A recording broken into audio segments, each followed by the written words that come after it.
இப்ப ஈரான்ல மட்டும்தான் போராட்டம் நடந்து கொண்டு வருதா, பெரிய அளவுல போராட்டம் அப்படின்னு சொல்லி பார்த்தோம்னா இல்ல. அமெரிக்காவிலையும் அமெரிக்காவினுடைய ஆட்சிக்கு எதிரான போராட்டங்கள் நாடு தழுவிய ரீதியில நடந்து கொண்டு இருக்கு. பொலிமார்க்கெட் நடத்தின கருத்து கணிப்பின் அடிப்படையில ஈரான்ல கவர்மெண்ட் வீழ்ச்சி அடைவதற்கு ஈரானினுடைய ஃபாரின் மினிஸ்டர் அப்பாஸ் ஆராய்ச்சி லெபனானுக்கு போயிருக்கார். இன்கேஸ் எப்போதாவது எப்படியாவது திடீரென்றோ அமெரிக்கா கிரீன்லாண்டை கைப்பற்றுவதற்கு முயன்றால் உடனடியாக அந்த படைகளுக்கு எதிரான போராட்டத்தை ஆரம்பிப்போம். இன்னொரு இஸ்ரேலிய கைதியினுடைய ராணுவ ஜெனரலினுடைய உடல் இப்ப காசாவுக்குள்ள இருக்கு. இதை தோண்டி எடுக்கிற வேலைகள் ஹமாஸ் கூட பெசஸ்கியன் சொல்லியிருக்கார். நாடு தழுவிய ரீதியில அமைதியான முறையில போராட்டம் நடத்துற போராட்டக்காரர்களுக்கு எதிராக தொடர்ச்சியாக இப்ப குர்துகளுக்கும் சிரியன் ராணுவத்துக்கும் இடையிலான சண்டைகள் தொடர்ச்சியாக இடம்பெற்றுக் கொண்டு வருது. இதுக்கு பின்னாடி இருக்கிற முக்கியமான காரணம் என்ன அப்படின்னு இன்றைய நாளுக்குரிய காணொலியை பார்க்க வந்திருக்கிற அனைவரையும் வரவேற்கிறேன். ஈரான்ல இப்ப ஆட்சிக்கு எதிரான போராட்டங்கள் கடந்த 13 நாட்களாக தொடர்ச்சியாக இடம்பெற்றுக் கொண்டு வருது. இந்த போராட்டங்கள் இருக்கிற கேள்வி என்ன அப்படின்னு சொன்னா, ஈரானினுடைய ஆட்சி கவிழ்க்கப்படுமா அப்படிங்கிறது பலரிடத்துல இருக்கிற சந்தேகங்கள் உண்டாக இருக்கு. ஏன் அப்படின்னு சொல்லி நம்ம எல்லாருக்குமே தெரியும்.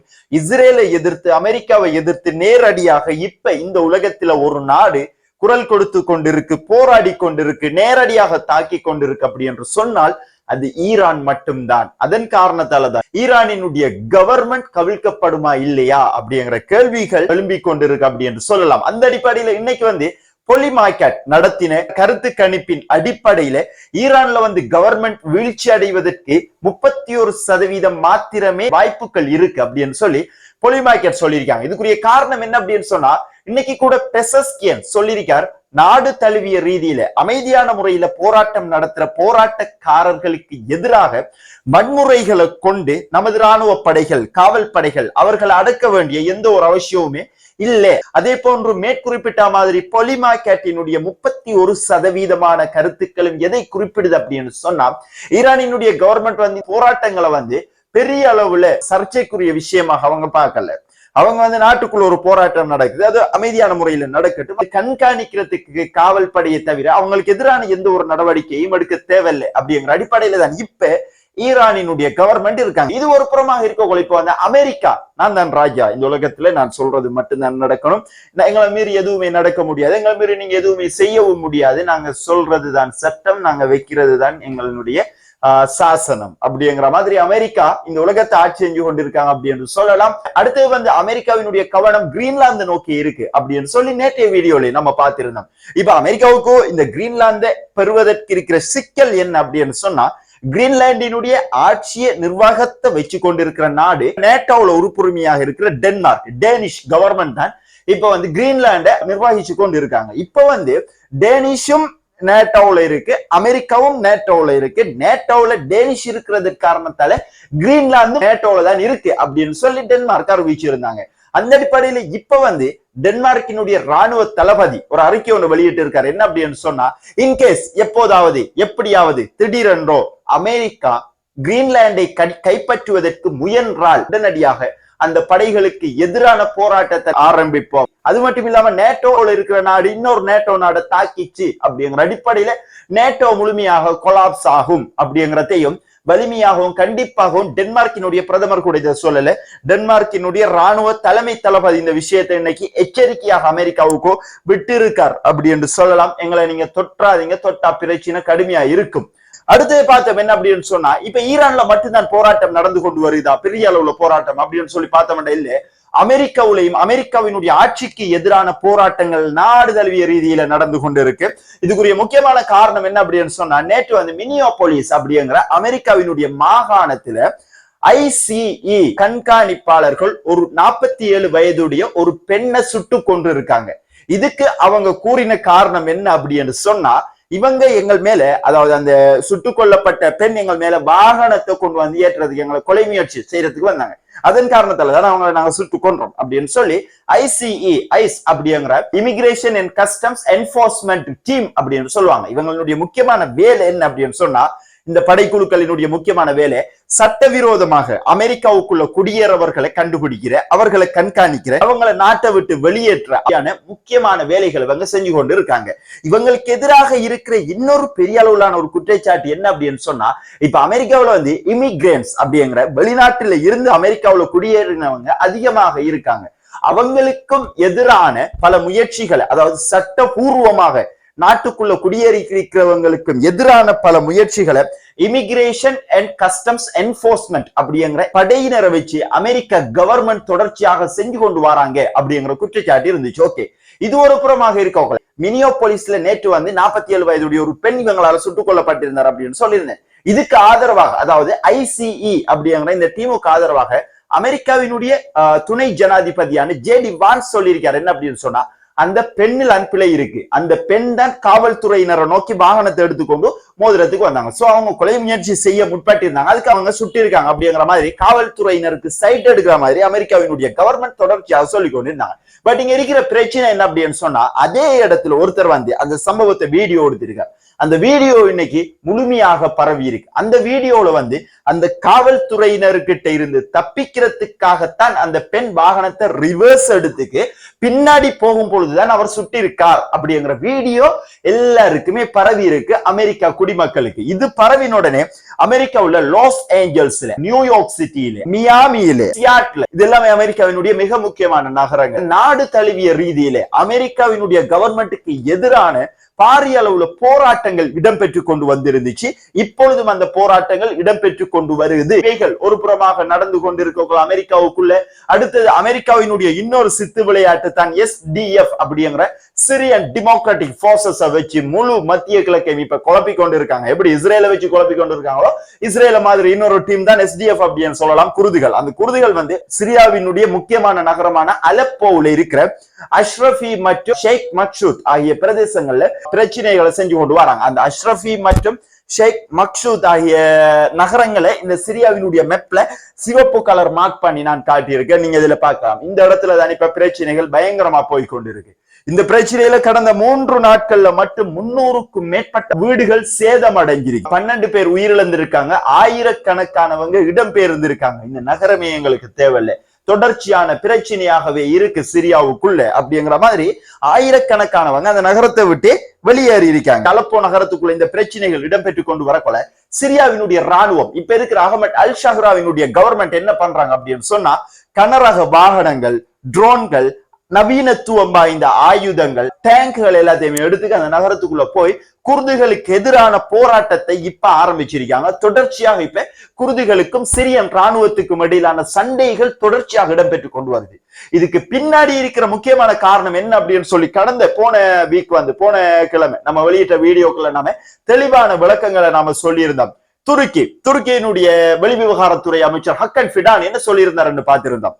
ஹக்கன் ஃபிடான் சொல்லியிருந்தார், SDF வந்து ஒற்றையாட்சியின் கீழே, சிரியா ஒற்றையாட்சியின் கீழே ஒன்றுபட வேண்டும், அகமது அல் ஷஹ்ராவினுடைய தலைமையின் கீழே நீங்களும் ஒன்றிச்சு பயணிக்கணும், அப்படி இல்லைன்னா நாங்க உங்களுக்கு அடிப்போம் அப்படி என்று சொல்லியிருந்தாங்களா இல்லையா டர்க்கி? எஸ், சொல்லியிருந்தாங்க. இப்ப வந்து இருக்கிற கேள்வி என்னன்னா, எப்படி நான் மேற்குறிப்பிட்ட மாதிரி இந்த கனரக ஆயுதங்களாக இருக்கலாம், ட்ரோன்களாக இருக்கலாம், அதே போன்று இந்த டேங்குகளாக இருக்கலாம், இந்த ஆயுதங்கள், நவீன ஆயுதங்கள் எல்லாமே எப்படி சிரியன் கவர்மெண்ட்டுக்குள்ள போயிருந்துச்சு? ஜஸ்ட் ஒரு வருடம் தானே அவங்க கவர்மெண்ட்டை கைப்பற்றி, அவங்கள்ட்ட எந்த விதமான ஒரு கட்டமைக்கப்பட்ட ஆயுதங்கள் இல்ல, கட்டமைப்பு இல்ல சிரியாவை பொறுத்த வரைக்கும் எதுவுமே கிடையாது. ஆனா இதெல்லாம் எப்படி அவங்களுக்கு வந்துச்சு? துருக்கி கம்ப்ளீட் இப்ப அகமது அல் ஷஹ்ராவினுடைய கவர்மெண்ட்டை பெக் பண்ணி கொண்டு இருக்காங்க. அதே போன்று SDFக்கு எதிரான பலத்த தாக்குதல்களை செய்யறதுக்கும் ஆரம்பிச்சிருக்காங்க அகமது அல் ஷஹ்ராவினுடைய டீமை வச்சு. இவை ஒரு புறமாக இருக்கக்குள்ள பெஞ்சமின் நெத்தன்யாஹுவினுடைய பிரதமர் அலுவலகம் ஒரு கருத்தோட முன் வச்சிருக்காங்க. இஸ்ரேல் லெபனான் போர் நிறுத்தம், அமெரிக்காவின் மேற்பார்வையின் கீழ் இடம்பெற்ற இந்த போர் நிறுத்தம் வந்து அதனுடைய முக்கிய அம்சமாக இருப்பது ஹிஸ்புல்லாக்களினுடைய ஆயுதங்களை முழுமையாக இல்லாமக்குறது. இதுவே அந்த யுத்த நிறுத்தத்தினுடைய முக்கியமான அம்சமாக இருக்கு. ஆனா இதுவரைக்கும் லெபனான் ராணுவத்துக்கிட்ட நாங்க ஒப்படைச்ச பொறுப்பு, அமெரிக்கா ஒப்படைச்ச பொறுப்பு என்ன? ஹிஸ்புல்லாக்கள்கிட்ட இருந்த ஆயுதங்களை முழுமையாக கீழே போட வைக்கணும். ஆனா லெபனான் ராணுவம் அதை செய்யல. ஆகவே இது வந்து லெபனானினுடைய எதிர்காலத்துக்கு தான் பாதிப்பை ஏற்படுத்தும் அப்படின்னு சொல்லியிருக்காரு. அது மட்டும் இல்லாம இதன் காரணத்தால ஹிஸ்புல்லாக்கள் ஈரானின் ஆதரவுடன் தொடர்ச்சியாக அவங்க ஆயுதங்களை பெற்று மீண்டும் மறுகட்டமைப்பு செய்யற வேலைகள்ல தொடர்ச்சியாக ஈடுபட்டு இன்னைக்கு பெரிய அளவுல வளர்ச்சி அடைஞ்சிருக்காங்க மீண்டும் ஹிஸ்புல்லாக்கள் அப்படின்னு சொன்ன என்ன அர்த்தம்டா, நான் நேற்றைய வீடியோலையும் சொல்லியிருந்தேன், டொனால்ட் ட்ரம்ப் சொல்லியிருந்தார் என்ன, கிரீன் லைட் பச்சை விளக்கு காட்டி இருக்காரு இஸ்ரேலுக்கு, நீங்க போய் லெபனான்ல இருக்கிற ஹிஸ்புல்லாக்களை தாக்கலாம் அப்படின்னு சொல்லியிருந்தார். அதுக்காக பெஞ்சமின் நெத்தன்யாஹுவினுடைய அலுவலகம் இந்த காரணத்தை வெளியிட்டு இருக்காங்க. இருந்த போதிலேயும் யூசுப் ராஜி அப்படிங்கிற லெபனானினுடைய வெளிவிவகாரத்துறை அமைச்சர் சொல்லியிருக்கார், ஹிஸ்புல்லாக்களினுடைய ஆயுதங்களை குறைக்கிறதுக்கு ரெடியா இருக்கு, பட் எங்கள்கிட்ட மனித பலமும் போதிய ஆயுதங்களும் இல்லாம இருக்கு. இதன் காரணத்தால நாங்க ஹிஸ்புல்லாக்களினுடைய ஆயுதங்களை குறைக்கிறதுக்கு கொஞ்சம் தடுமாறி கொண்டு இருக்கிற காரணமாக இருக்கு. இருந்த போதிலேயும் நாங்க முழுமையாக தொடர்ச்சியாக ஹிஸ்புல்லாக்களுக்கு எதிரான பல நடவடிக்கைகளை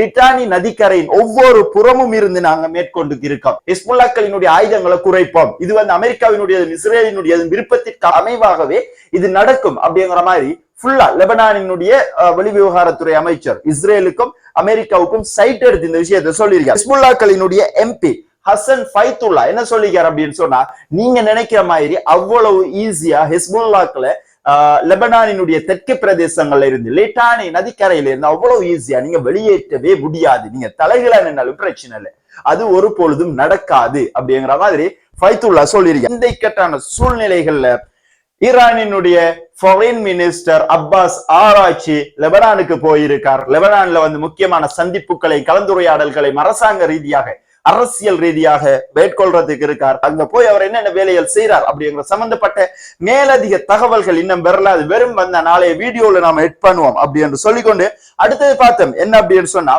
அரப் ஒப்பீனியன் இண்டெக்ஸ் 2025 அப்படிங்கிற நிறுவனம் அரபு நாடுகள்ல மக்களுக்கிட்ட ஒரு சர்வை ஒன்று நடத்திருக்காங்க, ஒரு கருத்து கணிப்பு ஒன்று நடத்திருக்காங்க.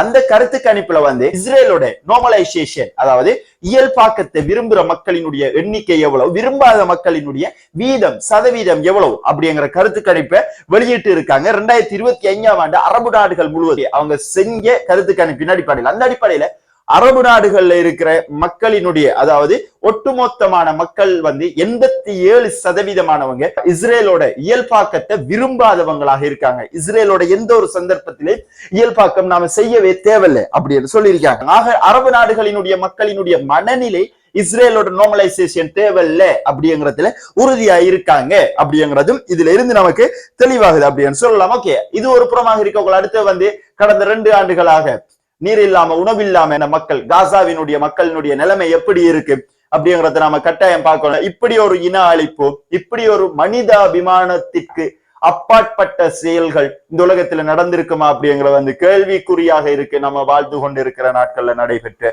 மிகப்பெரிய இன அழிப்பு, காசாவுல இடம்பெற்ற இன அழிப்பு அப்படின்னு சொல்லலாம். அந்த அடிப்படையில கடந்த ஆண்டு, அதற்கு முந்தைய ஆண்டுகள்ல காசாவினுடைய மக்கள் ஊட்டச்சத்து, அவங்களுக்கு தேவையான சாப்பாடே கிடைக்கல.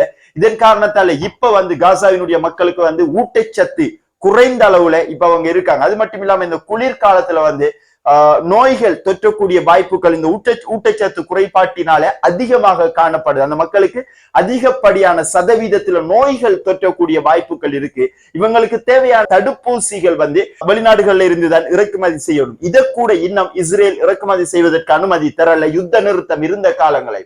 அது மட்டும் இல்லாம வெஸ்ட் பேங்க்ல 12,000 தடுப்பூசிகள் இருக்கு. இந்த தடுப்பூசிகள் எடுத்து காசாவுக்குள்ள கொண்டு வரதுக்கு கூட இஸ்ரேல் அனுமதி கொடுக்கல அப்படிங்கிறதையும் யுனைடெட் நேஷன் கவலைப்பட்டு இந்த விஷயங்களை சொல்லியிருக்காங்க அப்படின்னு சொல்லலாம். இது ஒரு புறமாக இருக்க சேர்த்து இப்ப மஞ்சட்கோட்டு பிரதேசங்கள்ல இஸ்ரேல் ஆக்கிரமிப்பு ராணுவம் இருக்காங்க. நாங்க என்ன செஞ்சாலும் போக மாட்டோம் அப்படின்னு சொல்லி கொண்டு இருக்காங்க. காரணம் என்ன அப்படின்னு சொல்லி நமக்கு தெரியும். இன்னொரு யுத்தத்தை அவங்க தொடுக்காம அந்த இடத்துல இருந்து அவங்க வெளியிறங்கவே மாட்டாங்க. இந்த புகைப்படத்தை நீங்க பார்க்கலாம். இது இஸ்ரேலினுடைய ராணுவம் கட்டுப்படுத்தி இருக்கிற இடங்களையும் ஹமாஸ் கட்டுப்படுத்தி இருக்கிற இடங்களையும் பிரிச்சு மஞ்சட்கோட்டினுடைய மத்திய பகுதியை நான் இந்த புகைப்படத்துல காட்டியிருக்கேன். இதுல இஸ்ரேலிய ராணுவம் கட்டுப்படுத்தி இருக்கிற நிலங்களை பாத்தீங்க அப்படின்னு சொன்னா கீழே எல்லா இடமும் தரைமட்டமாக்கப்பட்டிருக்கு. இது சேட்டலைட்ல இருந்து எடுக்கப்பட்ட புகைப்படம். முழுமையாக தரைமட்டமாக்கப்பட்டிருக்கு. எல்லா வீடுகளும் அழிக்கப்பட்டிருக்கு. ஒரு புட்பூண்டு கூட முளைக்காத அளவுக்கு இஸ்ரேலை ஆக்கிரமிப்பு ராணுவம் தொடர்ச்சியாக வேலை செஞ்சு கொண்டிருக்காங்க. அது மட்டும் இல்லாம அதனை தொடர்ந்து அவங்க முன்னேறி கொண்டிருக்காங்க. அது மட்டும் இல்லாம இறுதி நோக்கம் இஸ்ரேலினுடையது மொத்தமாக காசா மக்களை இன சுத்திகரிப்பு செய்வதே அவர்களினுடைய இறுதி நோக்கமாக இருக்கு. அடுத்து இன்னொரு இஸ்ரேலிய கைதியினுடைய ராணுவ ஜெனரலினுடைய உடல் இப்ப காசாவுக்குள்ள இருக்கு. இதை தோண்டி எடுக்கிற வேலைகள்ல ஹமாஸ் இப்ப ஈடுபட்டு இருக்காங்க. ஜைத்தூன் பிரதேசத்துலதான் இந்த தோண்டி எடுக்கிற வேலைகள்ல இப்ப ஹமாஸ் இன்னைக்கு தான் ஈடுபட்டு இருக்காங்க. இதை காரணமா வச்சுதான் இந்த உடல் எங்களுக்கு இன்னும் கிடைக்கல அப்படிங்கறத காரணமா வச்சுதான் இஸ்ரேல் இவ்வளவு நாளுமே 2ஆம் கட்ட யுத்த நிறுத்தத்துக்கு இதுவரைக்கும் போகாம இருக்கிறதுக்குரிய முக்கியமான காரணமாக இருக்கு அப்படின்னு சொல்லி ஹமாஸ் சொல்லியிருக்காங்க. அது மட்டும் இல்லாம பங்கர்களுக்குள்ள சிக்கி இருந்த போராளிகளினுடைய நிலைமை என்ன ஆச்சு அப்படின்னு சொல்லி நான் சர்ச் பண்ணி பார்க்கேன்.